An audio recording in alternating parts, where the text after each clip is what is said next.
Bismillahirrahmanirrahim. Kitab Nasul Ibad halaman 14. Wal maqalatu salasun, maqalah yang ke-30. Kitab ini berisi nasihat yang luar biasa ya. Nasihat-nasihat untuk hamba-hamba Allah yang mukmin, yang beriman. Nasihat ini hari ini sekarang dari siapa? Yahya bin Mu'az. An Abi Zakaria Yahya bin Mu'az. Nama lengkapnya Abu Zakaria Yahya bin Mu'az. Rahmatullahi, semoga Allah merahmatinya. Apa kalimatnya? Tarkud dunya kulliya akhzul akhirati kulliha. Meninggalkan dunia semuanya berarti mengambil akhirat semuanya. Meninggalkan dunia berarti mengambil akhirat. Apa maksudnya? Begini ya. Dalil Al-Qur'annya begini. Ini jelas sekali dalam, saya lupa nih ya. A'udzubillahi minasyaitonirrajim. Wabtagi fima ataqallahu darul akhirah wa la tansa nasibaka minad dunya. Carilah kehidupanmu untuk akhirat, jangan lupakan bagianmu di dunia. Ya, kenapa? Karena dunia ini singkat sesaat, sedangkan akhirat selama-lamanya. Makanya ungkapan ulama ini menunjukkan pentingnya kita dunia dan akhirat ini mesti seimbang. Yang dimaksud dunia di sini adalah yaitu yang menyebabkan sibuk dengan dunia, lupa dengan akhirat, yang akhirnya orang tidak mau melaksanakan ibadah. Sederhananya begini. Dalam hadis, setiap apapun yang niatnya karena Allah itu bernilai akhirat. Atau kebalikannya. Mungkin kacamata kita secara zahir ini pekerjaan, ini ibadah. Tapi karena salahnya niat di hadapan Allah, hanya dunia aja, nggak dapat pahala. Contoh misalnya kita sholat, kita ngaji, ya santri ini ngaji. Kemudian niatnya bukan karena Allah, tapi karena abi, karena ustadz, karena guru. Itu nilainya 0 besar di hadapan Allah. Tapi pekerjaan dunia, misalnya kamu misalnya bekerja mencari nafkah, ya untuk kuliah atau mencari supaya dapat beasiswa dari Basnas misalnya. Itu kan dunia kan. Tapi bisa bernilai akhirat karena benarnya niat. Banyak pekerjaan dunia bernilai akhirat karena bagusnya niat. Banyak pekerjaan akhirat menjadi dunia karena salahnya niat. Itu dalam hadis ya. Nah, kalau Yahya bin Mu'az ini melihat ke depan banyak orang yang ada beberapa kategori di sini. Kategorinya yang pertama dia menyebutkan tarku dunya kuliah akhdul akhirah kulliha, yaitu meninggalkan dunia seluruhnya. Berarti dia mengambil akhirat seluruhnya. Begitu. Karena diibaratkan di annauma qad-darbata ini. Keduanya kata Yahya bin Mu'az ini, dunia akhirat itu seperti dua madu. Kita punya dua istri. Ya, siapa yang lebih hati kita kepada istri pertama atau kedua? Dia mengumpamakan begitu ya. Nggak tahu nih apakah Yahya bin Mu'az ini istrinya dua atau berapa. Tapi mengutamakannya seperti kadorbata ini, seperti dua istri, gitu, dua madu. Nah kebalikannya, faman taraka dunia, siapa yang meninggalkan dunia, dunia dia tinggalkan. Kuliah semua akhojal akhirah, maka dia mengambil akhirat. Kulah semuanya. Maksudnya adalah faman a'rada 'anid dunya bil qul ahabbul akhirah hubban katsiran. Siapa yang berpaling dari dunia seluruhnya, maka mencintai akhirat dengan cinta yang banyak, dengan cinta yang benar-benar cinta dengan Allah. Nah itu, dengan akhirat ini. Ya, berpaling dari dunia. Sebab banyak orang dunia ini, dalam hadis hubud dunya ru'si kulli khati'ah. Cinta dengan dunia itu awal segala maksiat. Orang itu korupsi, mencuri, merampok, berzina, menghalalkan segala cara karena cinta dengan dunia. Inilah yang menyebabkan seseorang itu ya lupa dengan akhirat. Siapa orang yang berpaling dari dunia, ya, maka dia akan cinta dengan akhirat dengan cinta yang luar biasa. Waman akhoja ay dunya, siapa orang yang mengambil dunia kullaha sumaya tarkuha fil akhirah, maka yang meninggalkan akhirat semuanya. Artinya adalah faman ahabba dunya, siapa yang cinta dunia seluruhnya dunia, a'rada lil akhirah fil kulliyah, maka dia akan berpaling dari akhirat seluruhnya. Kalau orang cinta dunia, sulit terbentuk dia menginginkan akhirat, karena di matanya tuh dunia saja. Ya, apa itu dunia sih? Sebenarnya dunia itu isinya apa? Ya, 3 ta ya, harta, tahta, wanita, Toyota, onta, yang menyebabkan orang buta itu kan. Lupa dengan akhirat. Ya kan? Lupa dengan akhirat. Alhaakumut takasur hatta zurtumul maqabir. Dia hitung, dia kumpulkan, dia hitung, dia kumpulkan, terus hidupnya tuh selalu menghitung harta. Dia kumpulkan, dia hitung, dia kumpulkan, dia hitung. Tahu-tahu sudah masuk ke kuburan. Sadarnya ketika masuk ke galian 2 meter. Nauzubillahi min dzalik. Dulu almarhum Kiai Abi itu, nama Kiai Jusin yang meninggalnya di Madinah Al-Munawwarah, ya, kota Nabi. Beliau meninggal ketika melaksanakan ibadah haji.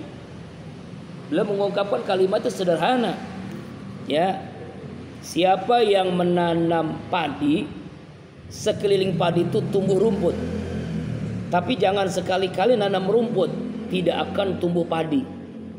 Ibaratnya padi itu akhirat, ya, rumput itu dunia. Siapa yang mencari akhirat, dunia akan mengikutin, ngintilin. Siapa yang mencari dunia, akhirat tidak ngikutin. Ya. Apa maknanya? Kalimatnya sederhana, nanam padi tumbuh rumput, nanam rumput tidak tumbuh padi. Makanya cari akhirat, dunia akan mengikuti kita. Ya. Tadi dia diayatkan, ya, cari akhirat, jangan lupa bagianmu di dunia. 10 sahabat yang dijamin Rasulullah masuk surga, hanya 1 yang kere, yang miskin. Semuanya kaya raya.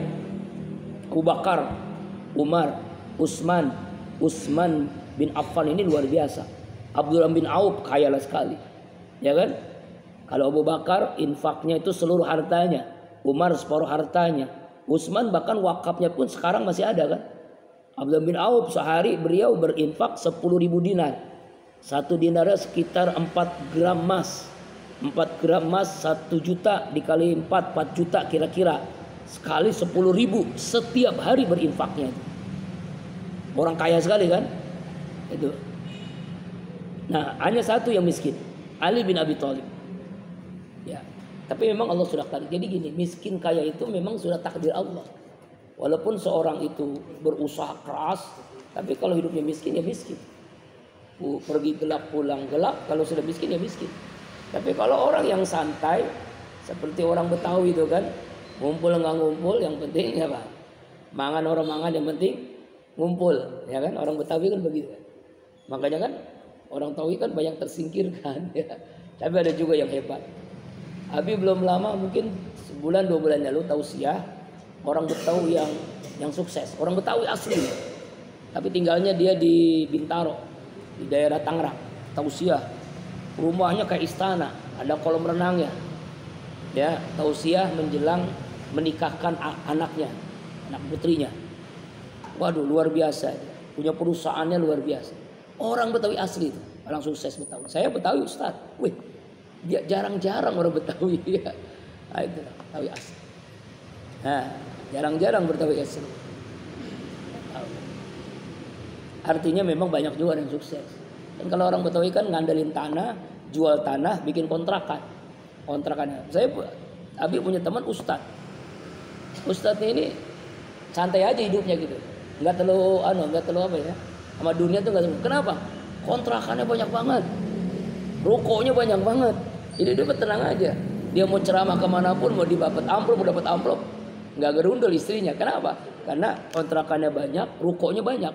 Rukonya tuh satu ruko bisa puluhan juta, ya satu ruko, dan itu banyak rukonya. Jadi sini aja yang sederhana tuh kontrakan di sini tuh. Kalau yang bentuk-bentuknya toko-toko itu dulu, ya kecil saja hanya toko kecil itu udah 600.000 sebulan. Apalagi kalau yang toko gue kan, coba aja tanya. Nah artinya ya memang begitulah. Makanya di sini sekarang kontrakan makin nambah terus, banyak sekali. Kembali lagi, jadi ada orang yang mencari akhirat, dia akan dapat dunia, dan harus ada begitu, memang harus kita yakini. Ya, harus kita yakini. Kembali lagi ya. Nah ini kalimatnya luar biasa nih.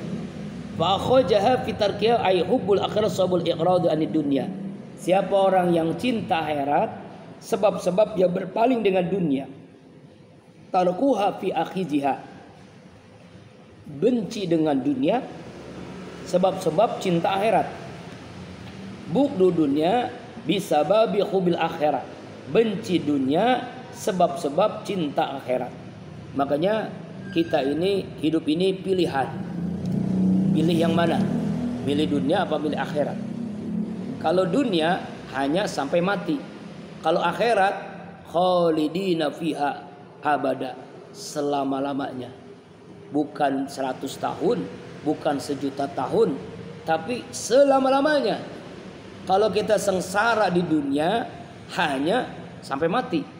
Tapi kalau sengsara di akhirat selama-lamanya. Makanya orang yang cerdas, aqyasul ummati zikrul maut wa asadustidadannak.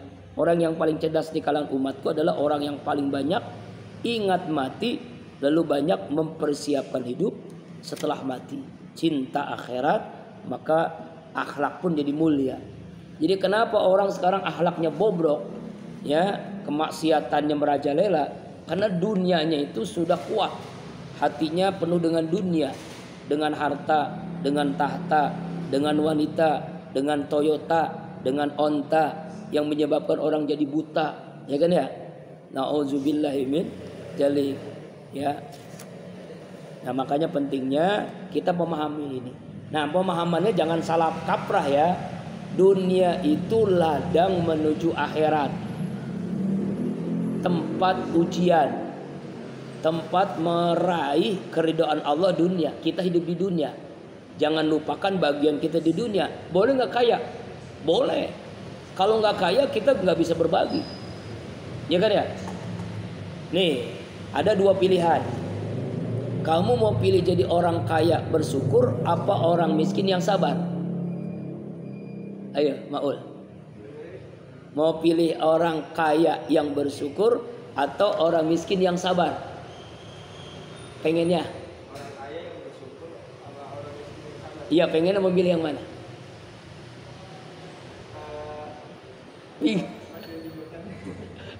Nggak pilih yang mana, pilih aja, spontanitas saja. Ayo pilih yang mana?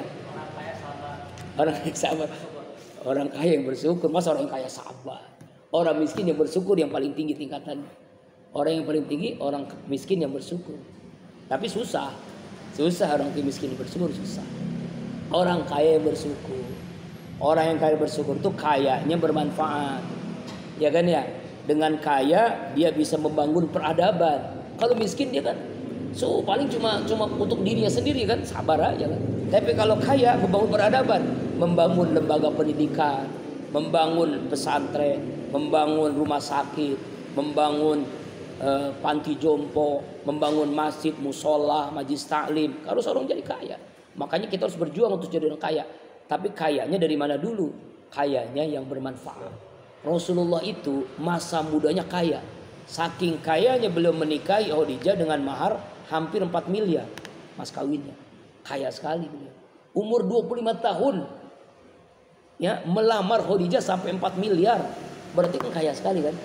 Tapi di masa akhir hidupnya miskin sekali. Kenapa? Karena beliau teladan. Kaya jadi pemimpin, miskin. Kalau sekarang miskin jadi pemimpin, kaya. Itu kebalikannya. Beda kan ya? Beda. Rasulullah kaya dulu. Kenapa hartanya kemana itu harta yang kaya melimpah itu? Untuk peradaban, untuk membangun peradaban, untuk membantu orang yang duafa, janda-janda, ya kan, anak-anak yatim, orang miskin, perjuangan dakwah, perang, ya kan ya, itu membangun peradaban kan. Jadi kita mesti kaya. Maka tadi jelaskan 10 orang jaminan Rasulullah sahabat masuk surga, hanya satu yang miskin, semuanya kaya raya.